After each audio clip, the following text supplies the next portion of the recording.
These are some of the headlines. This is Democracy Now!, democracynow.org, The War and Peace Report. I'm Amy Goodman. As of this month, over 5,700 American soldiers have been killed in Iraq and Afghanistan. But that number does not include those veterans who commit suicide soon after returning home from military service. Well, a new investigation into California veterans and active service members reveals 3 times as many veterans are dying soon after returning home than those being killed in Iraq and Afghanistan combined. According to the report published in the Bay Citizen and the New York Times, more than 1,000 California vets under 35 died between 2005 and 2008. That figure is 3 times higher than the number of California service members who were killed in Iraq and Afghanistan conflicts over the same period. Journalist and author Aaron Glantz conducted the investigation. His article on the findings is published in Sunday's New York Times. It's called After Service, Veteran Deaths Surge. He's a reporter for the Bay Citizen and the author of 3 books, most recently The War Comes Home, Washington's Battle Against America's Vets. Aaron Glantz joins me now from San Francisco. Welcome to Democracy Now!, Aaron. This is really startling figures. Lay it out, how you found these numbers out. Well, first of all, Amy, thank you for having me. And it's important to mention that the Department of Veterans Affairs, the Pentagon, they don't count how many people die after they come home. This is something, as somebody who reported in Iraq, as somebody who's been covering veterans issues since I got back in 2005, that has always disturbed me. So, since the federal government won't count the number of people who die after coming home from the war, I went through 4 years of coroner's reports in the state of California with the help of people in Sacramento at the Department of Public Health. We found that over 1,000 veterans under 35 died over this 4-year period, 2005 to 2008. And that is 3 times, as you mentioned, the number of service members who died in Iraq and Afghanistan combined over that same period. We have over 215 suicides. We have elevated rates of veterans dying in motorcycle accidents, in automobile accidents, of quote-unquote accidental poisoning. Overall, the numbers are extremely depressing, and they show that the government itself should be counting this information. And why aren't they? Well, you know, you could say that, as Paul Sullivan of Veterans for Common Sense says in my story, that there's a don't look, don't find attitude. If they don't begin to look into these causes of death, then they can stay beneath the headlines, out of the newspaper, and unaddressed by our federal government. And, you know, Amy, one of the reasons that I started looking into this is when I wrote my book, The War Comes Home, Washington's Battle Against America's Veterans, I tried to find out how many Vietnam veterans had committed suicide after coming home from Vietnam. And people would always say to me, we believe that there are more Vietnam veterans who have committed suicide than there are names on the memorial wall in Washington, D.C., but we don't know. Nobody's counted. Nobody's published their names. And so, you know, this report today, I hope, is a start in getting those names out there, in getting their names counted. The Santos family of Daly City, just south of San Francisco, who is the main character in my story, Ruben Paul Santos, who served in Iraq in 2003 and took his own life about a year ago today.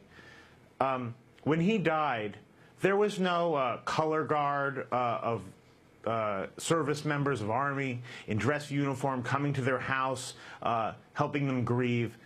There was just a sheriff's deputy who showed up to their house from San Mateo County, and there was a call on the phone letting them know that their son had passed. They had to pay for his funeral.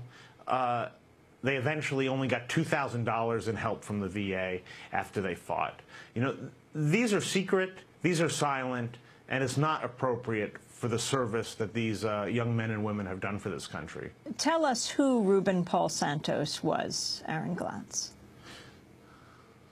Ruben Paul Santos is one of the over 1,000.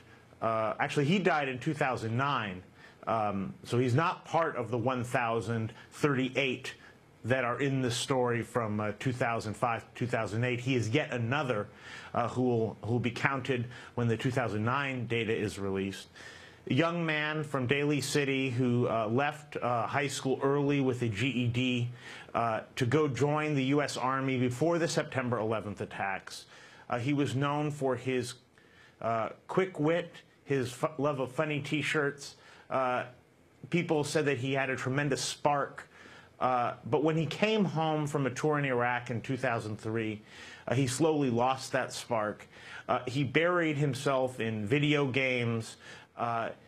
He went years before he was able to get treatment from the VA, and when he finally did, it was too late.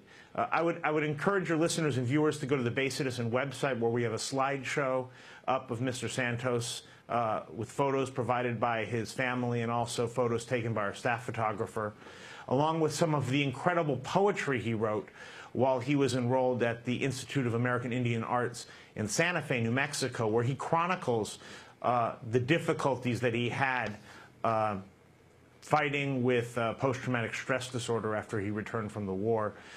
They spoke to me as somebody who's been through the war, and I think they'll speak to you too. Can you tell us about Alex Lowenstein, Aaron? Alex Lowenstein died September 24th of this year, less than a month ago, in Berkeley. He served in the California Army National Guard in Iraq. He ran convoys in the northern part of the country.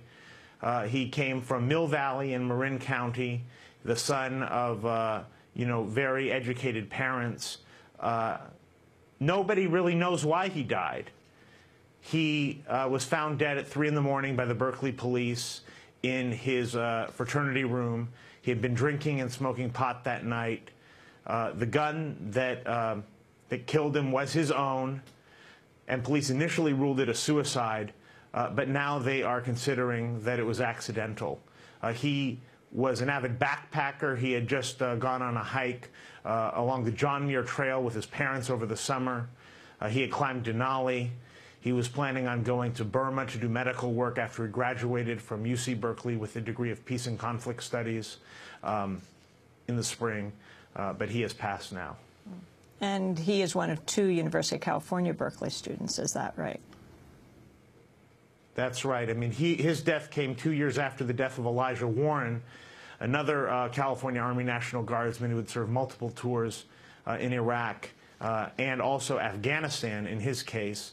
Elijah grew up in Alaska, and he joined the military at 16. He ran away from home at 16, his sister told me, to get out of a bad family situation. And he joined the military to get off the street. At the time that he died of a self-inflicted gunshot wound in Oakland, he was poised to graduate with a degree in Peace and Conflict Studies.